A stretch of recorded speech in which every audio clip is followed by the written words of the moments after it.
let me give you a bit of background information. When I first went out to Africa, we ended up sponsoring the first African Christian Microenterprise Development Conference, which was actually held in Nairobi. I went out there to at the time to meet a guy called David Bassau, who I subsequently got to know pretty well, and Canon Vinay, Dr. Samuel, who were leaders in this whole microfinance and Christian transformational agenda. The consequence of going out there was quite interesting in that we, as part of the conference, we went out to visit some projects. And one of the projects we went to was literally, it was a one-room venture with Jane actually in it. And it was a clinic. She'd hired this room. She'd got some free test kits, and she'd been trained by another friend of ours in terms of how to set up this HIV/AIDS testing clinic. We went in there. We saw the impact she was having on the few people that they were engaging with at the time. And this was, I suppose about 9 years ago now. And the consequence of that has been that she didn't have a huge amount of resources. In fact, she had no resources. And while she was reflecting on this and she was praying about her situation, she felt a very clear conviction that she should use what she set aside and called her rainy day money. That was basically for anything disastrous should happen in the family. She'd got some resources to bring to bear, and she felt very convicted that those were the resources that need to be used. And it's a bit like us emptying our savings accounts and having nothing left, putting it into this venture. And she did that, and over the last 9 years, Jane will give you the, I hope, give you the fuller background, but has changed the lives of hundreds of thousands of women in what is a very, very, it's called the Beacon of Hope, and I think it was very aptly named because it has become a beacon, and they're rolling out, and Jane's been encouraged to roll out this model that she has into other areas in Kenya and other areas in East Africa. Anyway, that's the bit of the background, and she'll tell you more when she comes online, and hopefully we interview her. But the last Expo trip, when we went out, we went and spent some time with Jane at the Beacon. It's an integrated business. It's an integrated enterprise. It has now a clinic, which is more than one room. It is a clinic. There's a lab. There is a vocational training centre, and what the Beacon does there is it takes the HIV-infected women and who have no skills and little hope, and even less hope in this situation, because in Africa AIDS is a real stigma. As much as it is here, it's a great stigma there as well, and gives them some training in terms of carpet weaving, sewing, a whole range of different vocational training models. And there's a whole unit that's been developed, and the consequence of that development was then they needed a market outlet. So Jane, in faith, went ahead and opened a shop in a shopping mall in Nairobi, a very upmarket shopping mall, which then the products that are made are sold through, and that has become a very, very successful in Kenya and in Nairobi, especially a successful model for how to take the untrained, unskilled, illiterate women in the slums who also then have HIV. And of course today, as you know, is today, the 1st of December, is, anyone know? World AIDS Day. So, and of course the goal set last year at the, is that by 2015 there'll be 0 infections. And of course that's a fabulous goal to set before us with the World AIDS Day vision. Anyway, the consequence of us going out there was we went to Jane, took the business guys. We went to look at the project. There's a catering unit there where they're training people how to become cooks to quite a high level. Shell sponsored the development of this fabulous catering kitchen and academy. And while we were there, we were talking to Jane around what was her vision, what was her plans, what was the next thing on her list. And the next thing on her list was setting up a dental outpatient services. Now, it just so happens, interesting this, isn't it, that one of the guys on the expo actually runs a dental business in the UK. In fact, runs 5 dental practices and is embarking on a roll-up strategy. So pretty successful, in fact, very successful by most dentist standards. And of course, this got all of our attention, particularly his. And the outcome of that expo trip is that we're in the process now of actually, with Jane, launching a dental outpatient service. And I was going to get Jane to talk you through what that looks like. I was actually going to plug in. Okay, now I think we're almost there. The business plan of where we are. But let me tell you what the goals for this are. And this is, just to encourage you in terms of what can be achieved. We're working very much in tandem with partners. We believe that's the way to go. But her vision for this by 2013, so that's by the end of next year, is to, and I've got absolutely no reason to doubt this, and we'll look at some of the numbers, what she's achieved and her team to date. But to provide accessible, quality, efficient, affordable, comprehensive oral care services to 5,000 clients by December 2013. Okay. To basically provide oral health and hygiene training through information education to 30,000 clients by 2013. And to ensure sustainable oral health services by generating 3.5 million Kenyan shillings through service fees by December 2013. And I've got the plan, the model of how she's going to do that.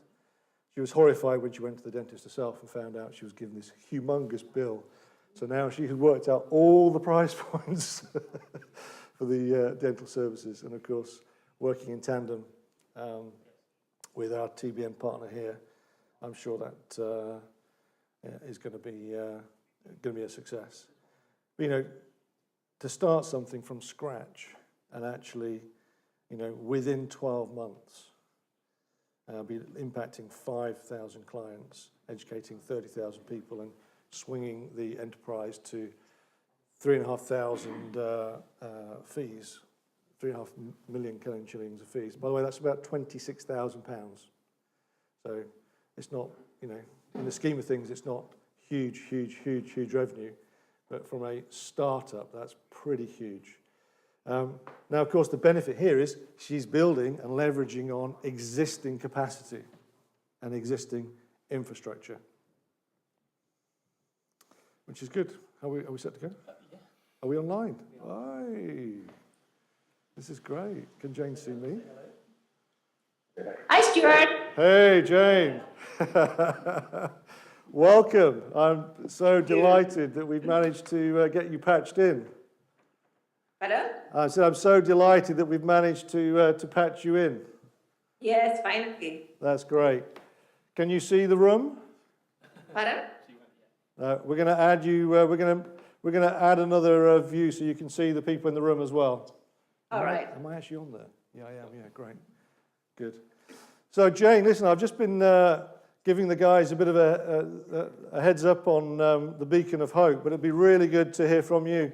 Just give us a 2-3 minute sort of reprise on how Beacon came into existence. Hi. Hi. We've got you back. That's good. Okay. So Jane, I don't Yes. know. I don't know how much of that my last comments you got. Did you get anything? Yes, I did. Okay. Well, thank you for joining us. Okay. We've got a Partners Day here, and I'm just talking our partners through the strategy we're looking at doing in terms of the dental patient out services with you.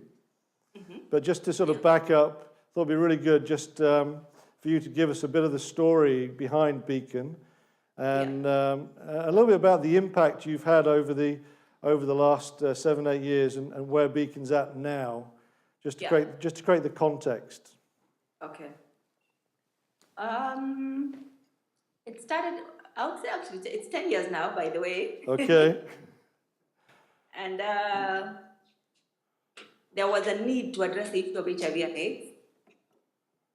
Because around that time, the prevalence rate in Kenya was about 18%. And about 700 people dying every day. Are you hearing me? Yeah, we can hear you, yeah. And there were lots of people dying in Kenya, and majority of them were women. Yeah. And around that time, I had just gone to Bible school and I had my thesis on HIV and AIDS. Uh-huh.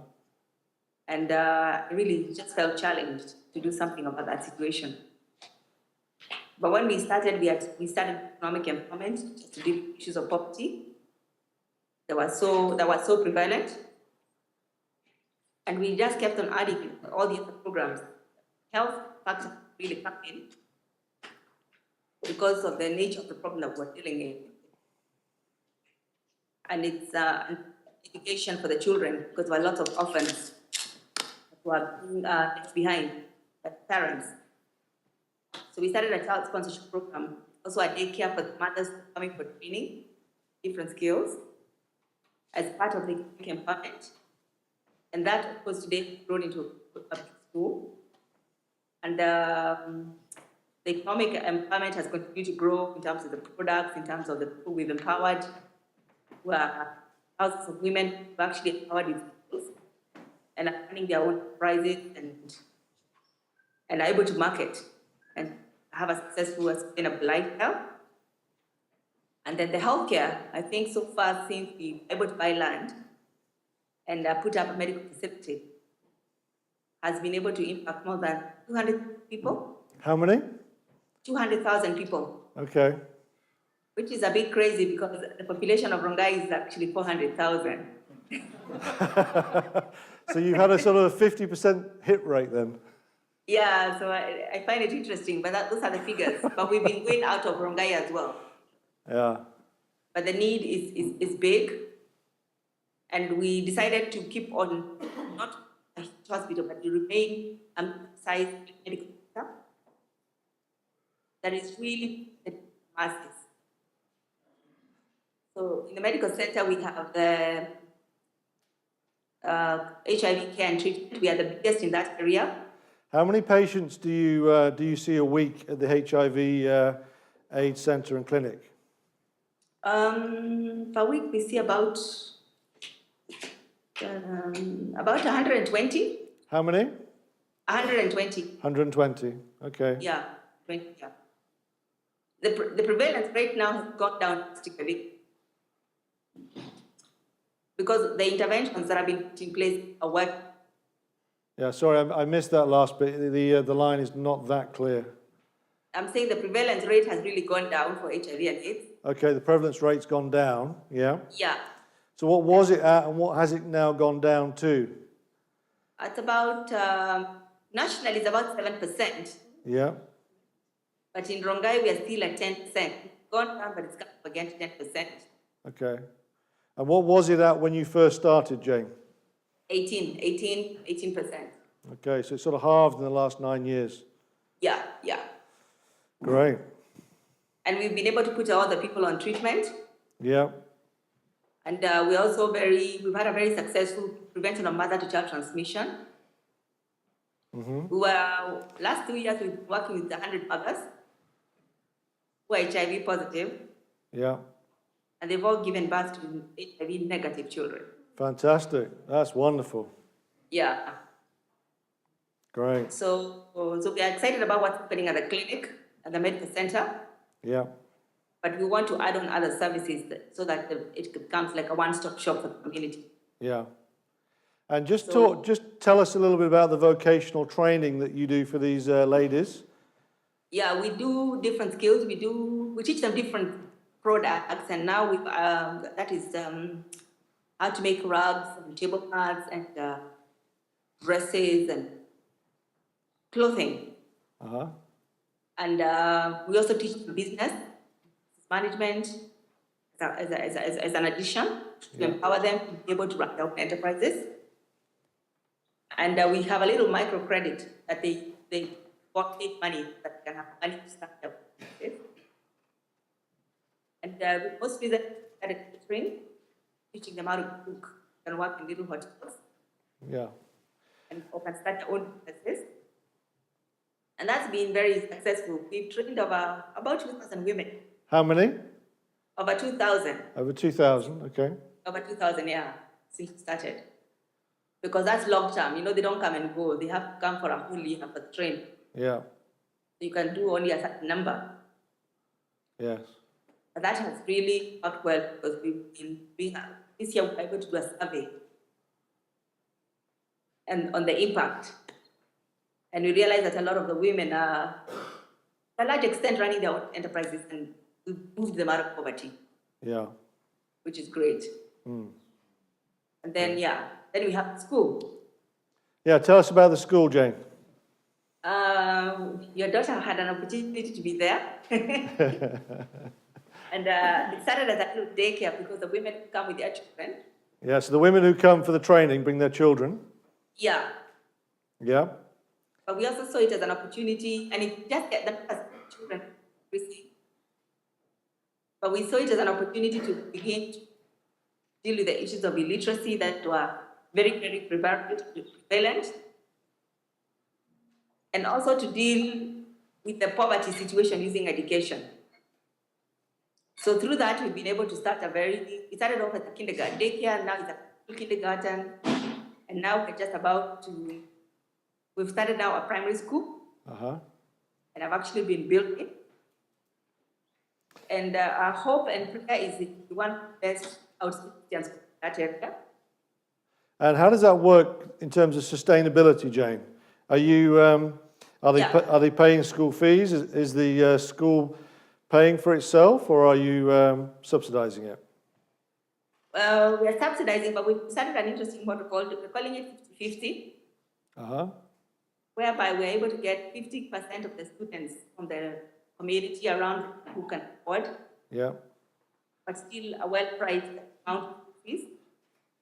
Okay, so 50% of the local students, local pupils pay, and that subsidizes the other 50%. Yes, and then the other 50% still pay something, but it's very subsidized. Yeah. But the rest, but some can't pay completely. So what we've been doing is getting different sponsors for them. Okay. So that the kids in the community can choose to be in school. Yeah. But the other ones who are big cannot implement in a way. Okay. So that has worked. It's become the part that we're using at Beacon in a lot of things. Yeah. We want to implement the same thing in the vocational training, where we can also have people who can afford to pay to come and pay, and then all these ladies can continue paying something very subsidized to continue having the training. Because what we realize is when it's 100% free, people don't really appreciate. Yeah.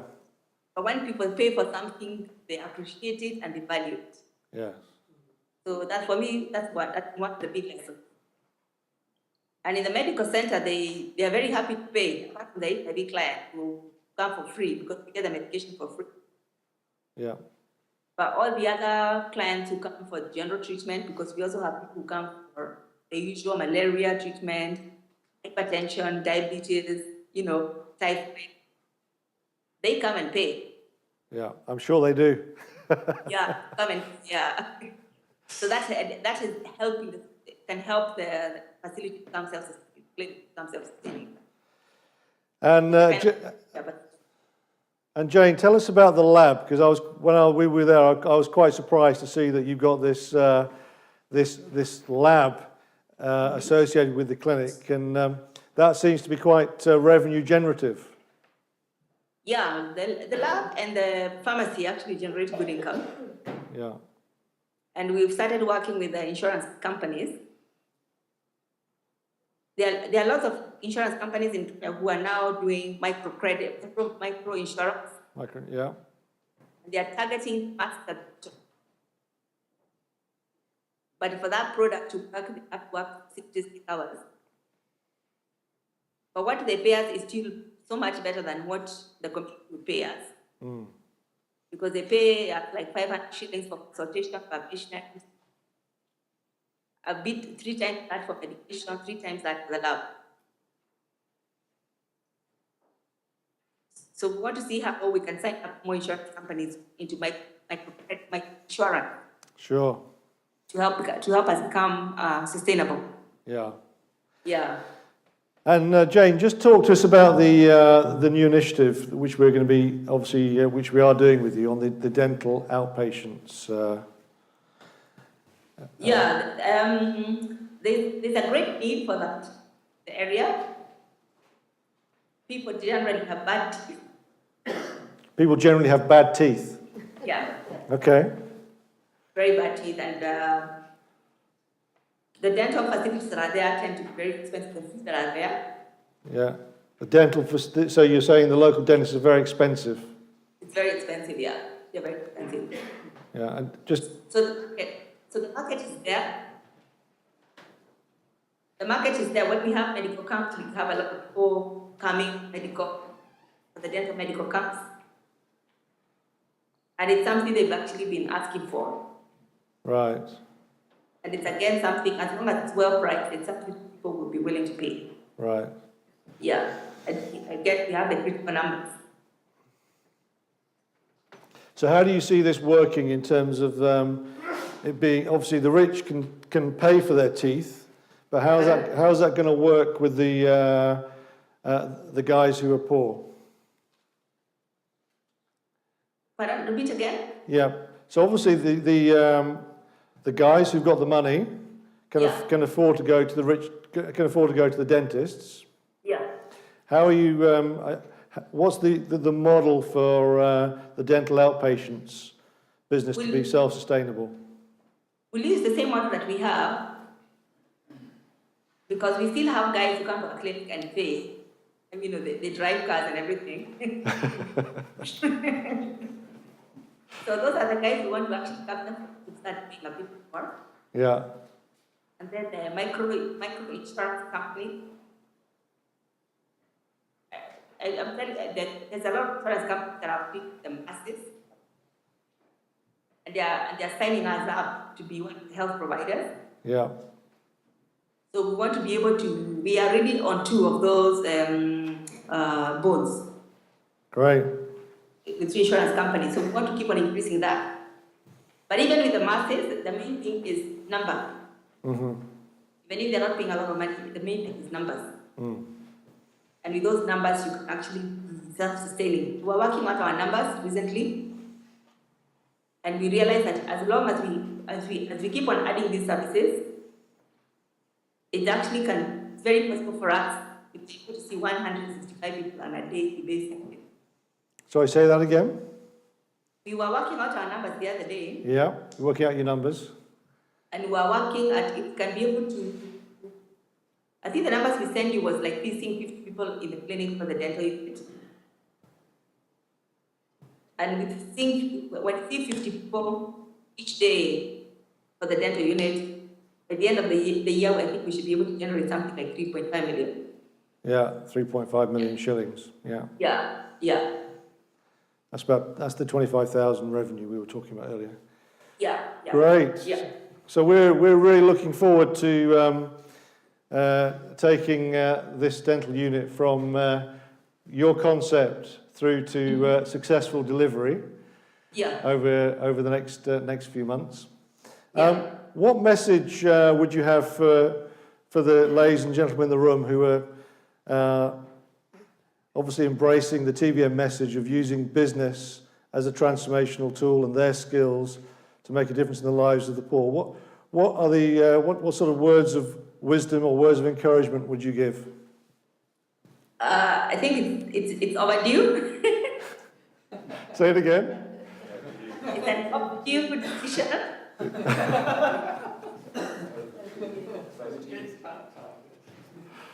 Okay. Yeah.